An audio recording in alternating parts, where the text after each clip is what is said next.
मैंने कहा ना, इस सरकार में बुलडोजर नहीं चलेगा। बुलडोजर चलेगा, अनुराग को न्याय मिलेगा, वो मकान गिरेगा, लेकिन माफ़ करिएगा, इस सरकार में नहीं गिरेगा। हम अधिवक्ता हैं, हम अपनी बात को कह रहे हैं, सुना रहे हैं, चिल्ला रहे हैं, लेकिन हमारी सुनेगा कौन? हमारी सुनेगा कौन? एक मैंने वो शेर सुनाया था कि महसूस ये होता है कि दौरे तबाही है, शीशे की अदालत में पत्थर की गवाही है।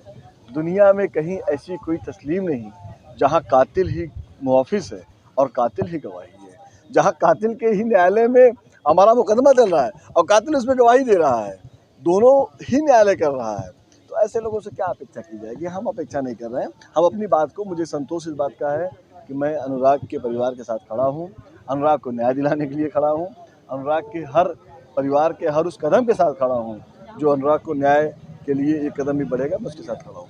30 मई को आप लोगों ने तहसीलदार का घेराव भी किया था इसी मामले को लेकर। आप लोगों ने काफ़ी प्रयास किया था कि तारीख और फैसला कुछ हो जाए, लेकिन उसमें भी तहसीलदार उठ के चले जाते हैं। मैं ये कहना मेरे लिए थोड़ा ठीक नहीं लगेगा और कि घमंड हो जाएगा। आप लोग देख रहे होंगे, जब से मैंने इस मामले में मैं आया हूँ, मैं चाहता हूँ कि ये मामला रोज़ हो। पहले तो फाइल ही नहीं पेश होती थी, लेकिन अब कम से कम मैं खड़े होकर फाइल तो पेश करवा देता हूँ। मैं न्यायालय को ये मौका नहीं देता हूँ कि वो तारीख दे के भाग गया। तो कहीं न कहीं से कुछ तो मामला हुआ है, लेकिन अब जब वो खुद करना नहीं चाहते, अब उनको आदेश लिखना है, वो नहीं चाहते हैं।